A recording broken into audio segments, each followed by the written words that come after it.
नमस्कार, welcome to nursing smart. Nursing smart के YouTube channel पर एक बार फिर से आप सभी लोगों का स्वागत है।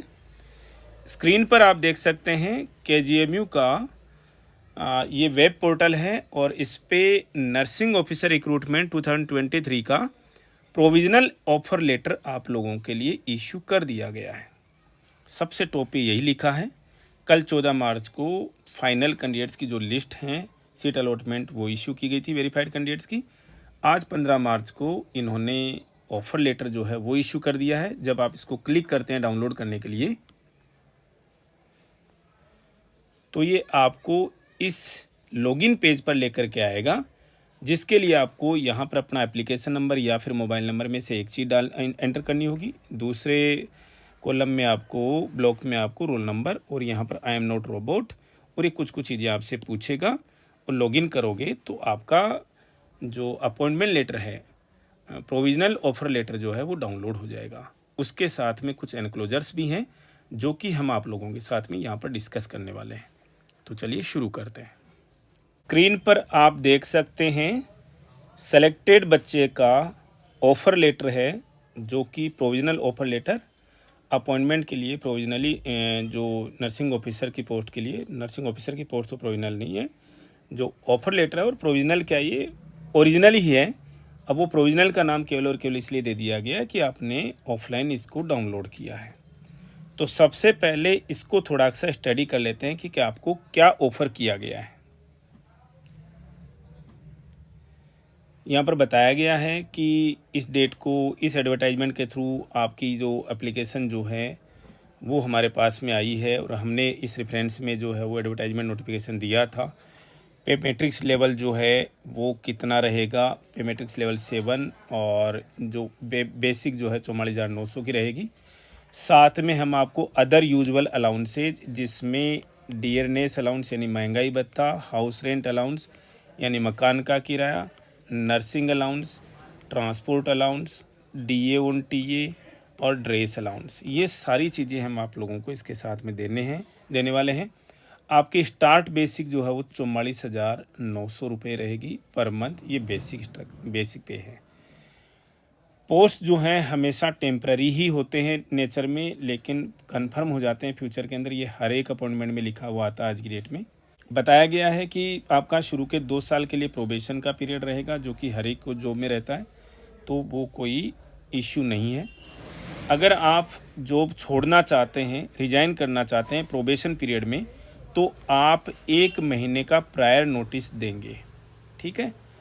या फिर अगर आप नोटिस नहीं दे पाए तो 1 महीने की सैलरी आप इंस्टीट्यूट को पे करेंगे। ये चीज़ आज के समय में बच्चे जो अलग अलग जगहों पर ज्वाइन करने के लिए मीन्स अलग अलग जगह पर ट्राई करते रहते हैं एग्ज़ाम्स के लिए। ऑब्वियस सी बात है, हर कोई बच्चा अपने होम स्टेट में, होम डिस्ट्रिक्ट में जाना चाहता है। तो अगर कल को आपका और कहीं सिलेक्शन होता है और यहाँ पर काम नहीं करना चाहते हैं तो आपको 1 मंथ प्रायर नोटिस देना होगा प्रोबेशन के समय में, प्रोबेशन पीरियड में।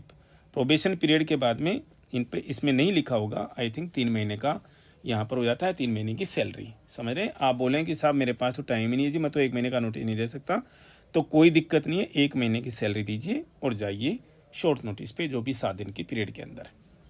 इन्होंने यहाँ पर क्लियर कर भी दिया है कि भाई आफ्टर प्रोबेशन पीरियड यानी 2 साल के पीरियड के बाद में जो रेजिग्नेशन सर्विसेज से जो रेजिग्नेशन के रूल्स जो हैं वो हमारी यूनिवर्सिटी के जो एप्लीकेबल रूल्स हैं उन्हीं के हिसाब से चलेंगे। ये भी इनकी यूनिवर्सिटी का एप्लीकेबल रूल ही है, लेकिन ये फिक्स है, 1 महीने के प्रायर नोटिस पर आप जा सकते हैं। यहाँ पर एक फीमेल कैंडिडेट्स के लिए बड़ा नियम इन्होंने पहले से क्लियर कर दिया है, जिसके लिए हमने ऑलरेडी 3 साल पहले एक वीडियो कर रखा है। मेडिकल चेकअप के समय में, मेडिकल एग्जामिनेशन के समय में अगर किसी फीमेल कैंडिडेट को, केवल फीमेल कैंडिडेट्स पे अप्लाई होता है कि फीमेल कैंडिडेट को पाया गया कि वो 12 हफ्ते या फिर उससे ज़्यादा से प्रेग्नेंट हैं, तो उन्हें टेम्परेरीली इसके लिए क्या कर दिया जाएगा, अनफिट कर दिया जाएगा। आप डिलीवरी के बाद में ही ज्वाइन कर पाएंगे, वो भी प्रॉपर मेडिकल सर्टिफिकेट के बाद में। इसमें और कहीं जाने की ज़रूरत नहीं है आपको।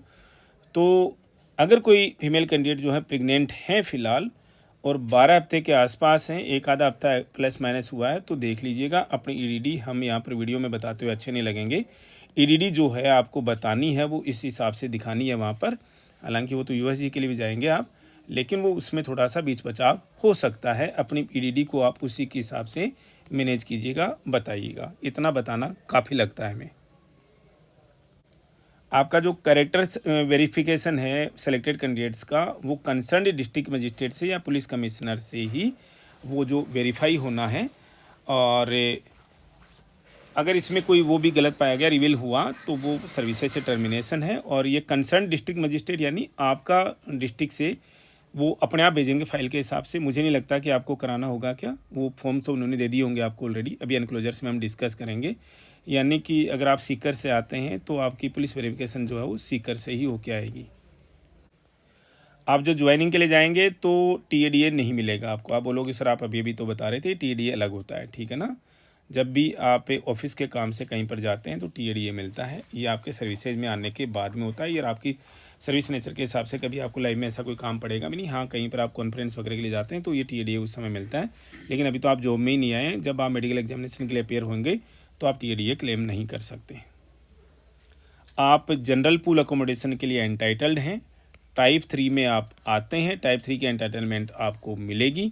अगर वहाँ पर अकोमोडेशन अवेलेबल है तो आप टाइप 3 के लिए जा सकते हैं। लोअर में भी जा सकते हैं, इससे हायर में भी जा सकते हैं। लाइसेंस फीस थोड़ी सी ज़्यादा हो जाती है। आप न्यू पेंशन स्कीम के अंडर जो है वो कवर होने वाले हैं एनपीएस की स्कीम में। ओल्ड पेंशन स्कीम आ जाएगी तो ऑटोमेटिकली जो है वो कन्वर्ट हो जाएंगे। आपको ज्वाइन करने के लिए 1 महीने का टाइम दिया गया है, यानी 15 अप्रैल तक आपको ज्वाइन करना होगा।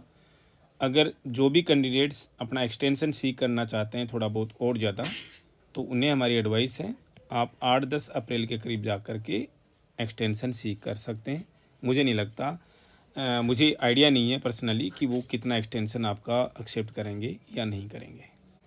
आपकी ज्वाइनिंग मेडिकल क्लियरेंस के बाद में ही पॉसिबल हो पाएगी। एनक्लोजर 1 में ये दे रखा है, अभी हम आपके साथ में डिस्कस करेंगे। आपसे हेल्थ चेकअप के लिए भैया ये 1000 रुपये लेंगे। हमारी तरफ से तो गलत है, लेकिन अब इन्होंने रूल बना रखा है तो गलत नहीं है।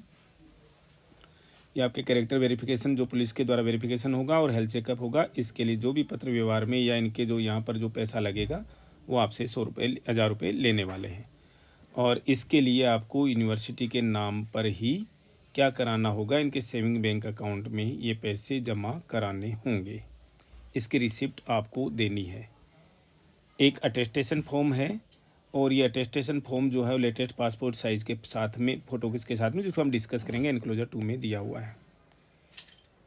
ये एलिजेंस की ओथ है और ये मतलब आप फेथफुल रहेंगे इंस्टीट्यूट के प्रति, कॉन्स्टिट्यूशन ऑफ इंडिया के प्रति, और वहाँ एंटी इंस्टीट्यूशन कोई एक्टिविटी नहीं करेंगे। उसके लिए तो एनक्लोजर 3 दिया हुआ है। जो भी मेरिड पर्सन्स हैं, कैंडिडेट्स हैं, उनके लिए मेरिट डिक्लेरेशन फॉर्म होगा, जिसके अंदर आपको अपनी इन्फॉर्मेशन जो है वो डिक्लेयर करनी है, स्पाउस इन्फॉर्मेशन। एक एफिडेविट भी है नॉन जुडिशियल स्टाम्प पेपर 10 रुपये के पेपर पर, और ये आपको सबमिट करना होगा, लगा होगा इसके साथ में भी डिस्कस कर लेंगे। आप फिलहाल ऑलरेडी कहीं पर काम कर रहे हैं तो उसका जो रिलीविंग लेटर है, डिस्चार्ज का सर्टिफिकेट है, रिलीविंग लेटर करने का मतलब वो चाहिएगा आपको।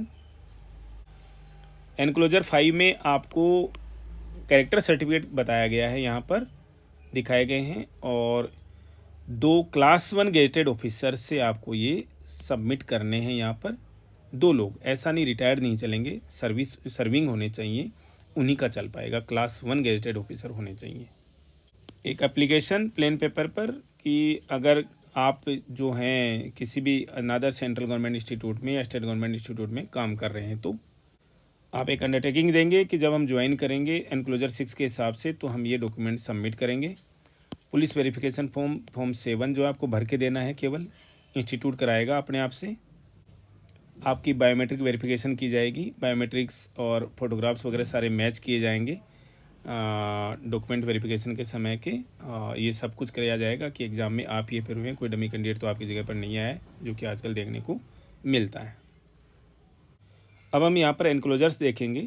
ये एनक्लोजर्स आपको केवल फिल करके देने हैं फ़िलहाल, वो मेडिकल के आपने तो सबमिट करके देने हैं। फिर ये सारे काम जो हैं वो वहाँ से जब चीज़ें हो जाएंगी तो ये ऑटोमेटिकली यहाँ पर फिल होकर के आ जाएंगी। ठीक है, समझ रहे होंगे आप आई थिंक इन चीज़ों को, कि आप अपनी तरफ से एक बार इनको फिल करके दे देंगे। ये आपकी अपडेटेड फ़िलहाल मतलब लेटेस्ट फ़ोटोग्राफ वगैरह यहाँ पर लगानी है आपको, या आपको यहाँ पर अपना कैंडिडेट का नाम, फादर्स नेम या हस्बैंड्स नेम और पोस्ट ऑफ नर्सिंग ऑफिसर यहाँ पर साइन करने हैं आपको, ये सारी चीज़ें। और ये आपके लिए नहीं है, क्रॉस मत कर देना भाई, ये अपने अपने डिपार्टमेंट्स के लिए है, ये मतलब उनको सबमिट हो जाएगा। और हॉस्पिटल जो है आपका एडमिन डिपार्टमेंट जो है वो जहाँ पर आपका मेडिकल डिपार्टमेंट है उनको सबमिट कर देगा कि जब आपके पास में कैंडिडेट के इन्वेस्टिगेशंस आ जाएंगे, एक्सरे आ जाएंगे, ईसीजी आ जाएंगे, जो जो करा रहे हैं, यूएसजी की रिपोर्ट आ जाएगी, एक्सरे आ जाएगा, ब्लड रिपोर्ट्स आ जाएंगी, यूरिन रिपोर्ट्स आ जाएंगी, तो इनके अंदर वो एंट्री करके वो वापस कार्यालय को सबमिट करेंगे। ये यहाँ पर एनक्लोजर 2 में अटेस्टेशन फॉर्म आप देख सकते हैं। ये एक तरीके से अगर आप इसको समझते हैं तो ये पुलिस वेरिफिकेशन के साथ में मतलब उसके साथ में लिंक्ड है। ये अटेस्टेशन फॉर्म एक्चुअली तो आपका इंस्टीट्यूट जो है वही अटेस्ट करेगा, लेकिन इसकी जो चीज़ें हैं वो आपके पुलिस वेरिफिकेशन एक्चुअल में देखा जाए तो एंटीसीडेंट फॉर्म है, ठीक है।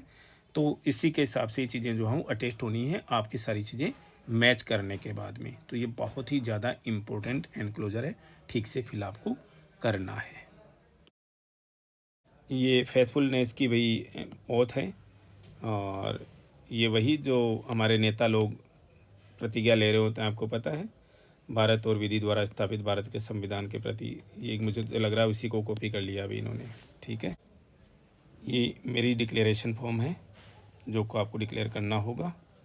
ये सारी चीज़ें योगी जी तो मांगते हैं भैया, एक से ज़्यादा वाइफ नहीं होनी चाहिए किसी की भी, ठीक है ना, नहीं चलेगा इंडिया में अब ये, वैसे भी यूसीसी आने वाला है। ये कैरेक्टर सर्टिफिकेट है, और आपको हमने बताया कि 2 कैरेक्टर सर्टिफिकेट आपको चाहिए, और ये तो आपको घर से लेकर के ही जाने हैं जी। यहाँ पर ये क्लास 1 गैजेटेड ऑफिसर से साइन कराने हैं, और सर्विंग होने चाहिए, ऐसा नहीं कि रिटायर हो गए हों, ठीक है ना। ये भी करवाना है, कहीं आप सोचो कि एक ही करवा के लेके जाना है, दोनों करवा के लेके जाने, 2 अलग अलग से करवा के लेके जाने हैं। ये एनक्लोजर 6 है जो कि आपको देना होगा, और ये सारे के सारे एनक्लोजर्स उन लोगों को भी देने हैं जो कि एक्सटेंशन सीख करने जा रहे हैं कि साहब मैं तो अभी ज्वाइन नहीं कर सकता जी, आप एप्लीकेशन दोगे ना तो मुझे तो 1 महीने का टाइम दीजिए, 15 दिन का टाइम दीजिए। पता है कि नोट सेट आ रहा है तो काफ़ी लोग जो हैं वो एक्सटेंशन सीख करेंगे, तो ये सब लोगों को भर के तो देने ही देने होंगे, ठीक है ना। और इसमें एनक्लोजर 6 में क्लियर कर लिखा ये किसके लिए अंडरटेकिंग है कि जब मैं ज्वाइन कर रहा हूँ तो अपने सारे के सारे डॉक्यूमेंट्स आप लोगों को सबमिट करूँगा मैं, ये डॉक्यूमेंट्स जो हैं। ये यहाँ पर एनक्लोजर 7 है, और ये पुलिस वेरिफिकेशन के लिए है आपके लिए। और ये सारी जानकारी जो है आपके जो होम डिस्ट्रिक्ट है जहाँ से भी आप आते हैं इंडिया में, वहाँ पर इस फॉर्म को भेजा जाएगा, भरना आपको ही है, फ़ोटो वगैरह लगानी है, वहाँ से ये अटेस्ट होकर के आएगा। आई होप आप लोगों के सारे डाउट्स क्लियर हो गए होंगे। स्टिल कोई क्वेरीज है तो हमारे साथ में डिस्कस कर सकते हैं। Thank you.